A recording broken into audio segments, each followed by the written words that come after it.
जय गुरुदेव. पंचाक्षरी महामंत्राची थोरी, वर्णिता न वर्णवे निर्धारी. सप्तकोटी मंत्राचा पुढारी, उद्धारक जगताचा. या ओवीमध्ये संत शिरोमणी शिवयोगी मन्मथ माऊली पंचाक्षरी महामंत्राचा महिमा परमरहस्य या प्रासादिक ग्रंथातील 6व्या अध्यायातून सांगतात. माऊली म्हणतात, पंचाक्षरी महामंत्राची थोरी हा मंत्र इतका श्रेष्ठ आहे की त्याचं शब्दामध्ये वर्णन करता येत नाही.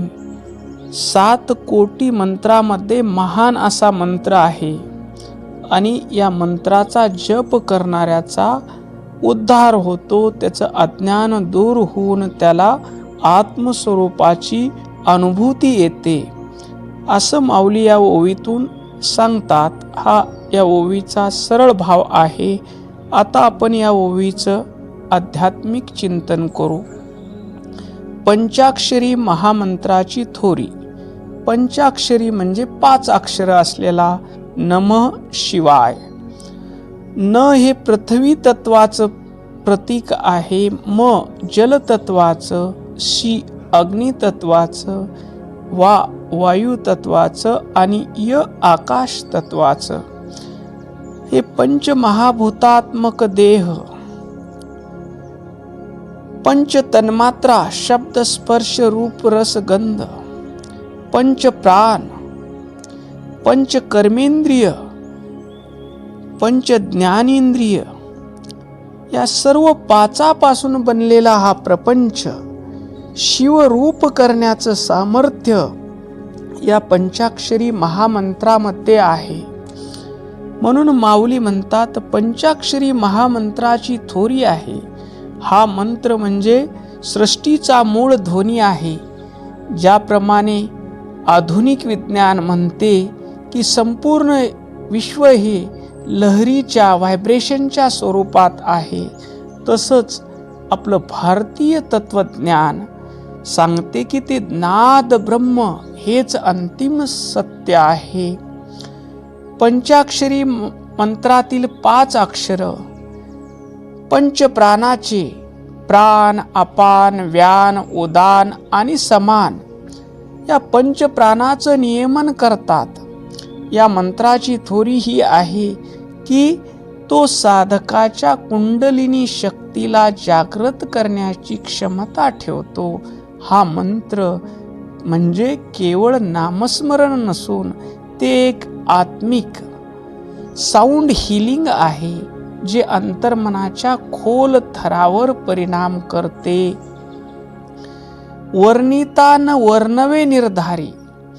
जेव्हा आपण एखाद्या गोष्टीचे वर्णन करतो तेव्हा तिला आपण मर्यादित करतो, पण शिव हे तत्व अनंत आहे, सर्व व्यापक आहे, पूर्ण तृप्त आहे, कालातीत आहे, नित्य आहे, ज्ञान स्वरूप आहे आणि सर्व कर्ता, सर्व शक्तिमान असं तत्व आहे.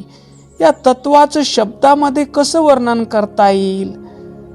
तर या चरणाचा भाव समजून घेताना वर्णिता न वर्णवे निर्धारी. मंत्राचा जप करताना एक वेळ अशी येते की नमः शिवाय मंत्राचा जप करणारा आणि ज्याचा जप करतो आहे तो शिव आणि जप करण्याची क्रिया हे तिन्ही एक रूप होतात. याला त्रिपुटीचा लय म्हणतात. जेव्हा जप करणारा ज्याचा जप होतो आहे आणि जप करण्याची प्रक्रिया एक रूप होते, तेव्हा द्वैत संपतं आणि फक्त अद्वैत उरतं. तेव्हा ते सांगणारा उरत नाही. जप करणारा शिवरूप, मंत्र शिवरूप आणि देव शिव ही त्रिपुटी संपून जाते आणि तिथं अद्वैत येतं, तिथं भेद उरत नाही. मग तिथे सांगणारा उरत नाही आणि ऐकणाराही उरत नाही. त्या अथांग शांतीचं, त्या आनंद स्वरूपाचं, त्या प्रेम स्वरूपाचं, त्या ज्ञान स्वरूपाचं, त्या विश्वव्यापक चैतन्य स्वरूपाचं, त्या शुद्ध चैतन्य स्वरूपाचं शब्दामध्ये वर्णन करणं अशक्य आहे. पुढं म्हणतात, सप्तकोटी मंत्राचा पुढारी. तंत्रशास्त्रामध्ये म म्हणजे मन, त्र म्हणजे रक्षण करणारा. 7 कोटी मंत्र हे मनाच्या 7 कोटी वृत्तीचे नियंत्रण मिळवण्यासाठी आहेत. आणि या सर्व मंत्राचा जो प्रमुख आहे, पुढारी आहे, तो आहे नमःशिवाय पंचाक्षरी मंत्र. याला तात्विक कारण म्हणजे शिवतत्व हे सर्व देवताचे मूळ आहे. तिन्ही देवाचे विश्रामधाम, आमचे गुह्य रूप परम, तयाचे सत्य सृष्टी कर्म, करीती देव आनंदे. इतर मंत्र हे विशिष्ट फळाच्या अपेक्षेने त्याचा जप केला जातो, ते फळ देतात.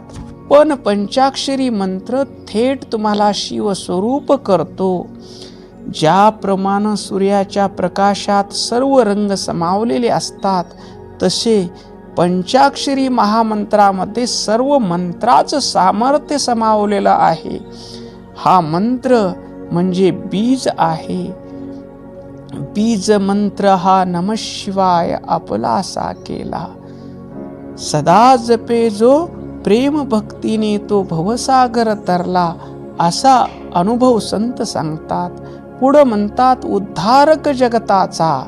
उद्धार म्हणजे वर उचलणे.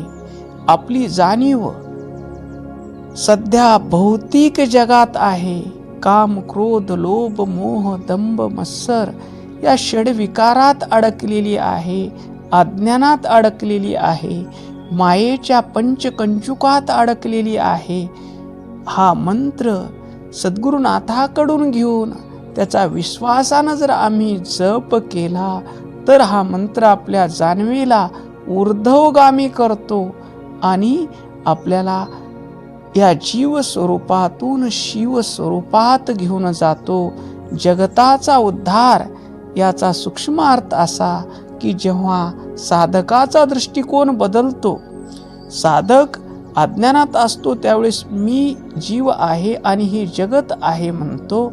पण मंत्राचा जप करताना, जप करून करून त्याचं मन बुद्धी शिवमय झाली तेव्हा त्याची विश्वाकडे पाहण्याची दृष्टी बदलते. त्याला संपूर्ण जगत शिवमय दिसायला लागते. सर्व शिवमय जगत, जे जे दिसे दृष्टी पुढे ते अवघे शिवरूप गाढे. ज्या क्षणी साधकाला सृष्टीच्या कणाकणामध्ये शिवाचं दर्शन होतं, त्या क्षणी त्याचं संसार चक्र संपतं आणि तो तर तरतोच, पण त्याच्या अस्तित्वाच्या लहरी, त्याच्या जवळ बसलेल्या माणसाला परम शांती मिळते. त्याचं दर्शन करणाऱ्या माणसाला परम आनंद होतो आणि त्या वातावरणामध्ये शांती, आनंद, प्रेम, करुणा भरून जाते. न म्हणजे जीवाचा अहंकार पृथ्वी तत्व, म म्हणजे मनाचा मळ जल तत्व आणि शी म्हणजे अग्नितत्व जे अज्ञान जाळून टाकते. वा म्हणजे मुक्तीची गती वायू तत्व. य म्हणजे परब्रह्माशी मिलन आकाश स्वरूप करतो. नकाराचा आम्ही जप करताना आपला अहंकार निघून जातो. मकाराचा जप करताना मनाची मलिनता निघून जाते. शिकाराचा जप करताना अग्नी, ज्ञानरूपी अग्नी अज्ञानाला जाळून टाकते. आणि वा म्हणजे वायू जो आम्हाला अधो मायेतून ऊर्ध्व मायेत घेऊन जातो, शुद्ध विद्येत घेऊन जातो आणि आम्ही स्वतःला घट आकाश समजतो, या देहापुरतं मर्यादित समजतो. तेव्हा यकाराचा जप करताना परब्रह्माशी मिलन होतं. या ओवीचा सखोल भाव हाच आहे की हा मंत्र उच्चारणाऱ्याला अहंकाराकडून अनंत शिव तत्वाकडे घेऊन जाणारा मंत्र आहे. म्हणून माऊली म्हणतात, पंचाक्षरी महामंत्राची थोरी, वर्णिता न वर्णवे निर्धारी, सप्तकोटी मंत्राचा पुढारी, उद्धारक जगताचा.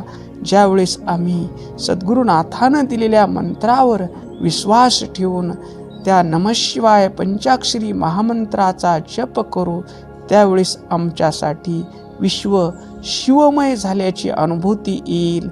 हा भाव या ओवीतून स्पष्ट होतो. ओम शांती शांती शांती.